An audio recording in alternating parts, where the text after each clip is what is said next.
নমস্কার বন্ধুরা, মিতার রান্নাঘরে আপনাদের সবাইকে স্বাগত। আজকে আমি বানাবো পাকা আম আর চকলেট দিয়ে খুব সহজে পাকা আমের চকোবার।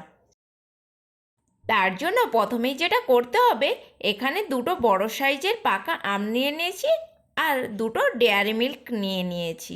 20 টাকা করে যে ডেয়ারি মিল্কগুলো পাওয়া যায়, আমি এখানে সেই প্যাকেটে 2 প্যাকেট ডেয়ারি মিল্ক নিয়ে নিয়েছি। এবার আমটাকে স্লাইস করে কেটে নিতে হবে। আমি এখানে আমটাকে কেটে নিচ্ছি। একটা ছুরির সাহায্যে আমটাকে আমি এইভাবে স্লাইস করে কেটে নিচ্ছি। আপনাদের সুবিধা অনুযায়ী আমটা আপনারা যেমন খুশিভাবেই কেটে নিতে পারেন। সমস্ত আম আমি একইভাবে কেটে নিয়েছিলাম। এরপর একটা মিক্সিং জারের মধ্যে আমটাকে এইভাবে ছুরির সাহায্যে নিয়ে নিলাম মিক্সিং জারের মধ্যে। তারপর একে একে দিয়ে দিলাম 4 চামচ চিনি। আমের মিষ্টতা অনুযায়ী আপনারা চিনিটা ব্যবহার করতে পারেন। দিয়ে দিলাম 1 কাপ লিকুইড দুধ, আর দিতে হবে 2 চামচ গুঁড়ো দুধ। দিয়ে ভালো করে এটার একটা পেস্ট তৈরি করে নিতে হবে। আমের পেস্টটা আমার এখানে একদম রেডি হয়ে গিয়েছে। এরপর যে ডেয়ারি মিল্কগুলো নিয়েছিলাম সেগুলো আমি এখানে প্যাকেট দিয়ে বের করে নেব। আপনারা এখানে যে কোনো চকলেট ব্যবহার করতে পারেন। দুটো প্যাকেট থেকেই আমার বের করা হয়ে গিয়েছে। এরপর ডেয়ারি মিল্কগুলোকে এইভাবে ছোট ছোট টুকরো করে নিলাম।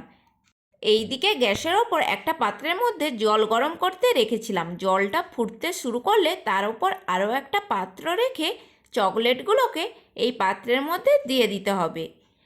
চকলেটগুলো এই গরম পাত্রের মধ্যে দিলে চকলেটগুলো সহজেই গলে যাবে। এটা অবশ্যই মনে রাখতে হবে যে এই ডেয়ারি মিল্কের ওপর কোনো রকম জল ব্যবহার করা যাবে না। এটা দেখুন খুব সহজেই 2 থেকে 3 মিনিট রাখলেই এইভাবে গলে যাবে।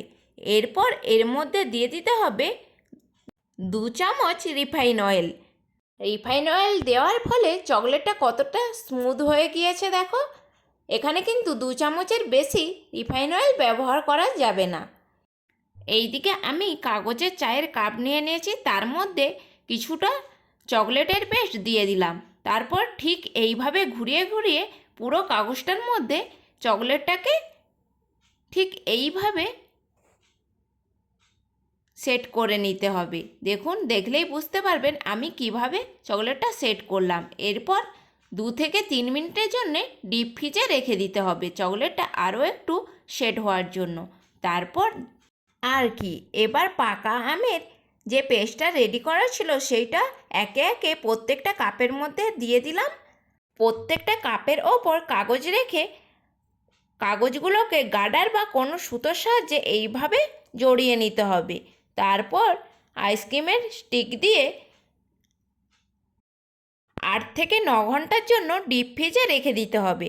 রেখে দিলেই রেডি হয়ে যাবে পাকা আমের চকোবার। পাকা আমের চকোবার খেতে কিন্তু দারুণ লাগে। দেখুন চকোবারগুলো কত সুন্দর হয়েছে। একবার বাড়িতে অবশ্যই ট্রাই করে দেখবেন। ভালো লেগে থাকলে প্লিজ একটা সাবস্ক্রাইব করে দেবেন আর কমেন্ট বক্সে কমেন্ট করে জানাতে ভুলবেন না কেমন লেগেছে।